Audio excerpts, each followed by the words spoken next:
Hello বন্ধুরা, আশা করি সবাই ভালো আছেন। আমার নতুন চ্যানেলে সকলকে স্বাগতম। না টেনে আমার পুরো ভিডিওটি দেখার অনুরোধ রইল।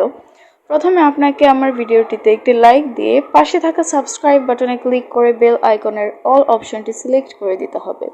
আপনারা যদি ফটোশপ বা টেক রিলেটেড ভিডিও দেখতে চান তাহলে আমার চ্যানেলটি এখনই সাবস্ক্রাইব করুন।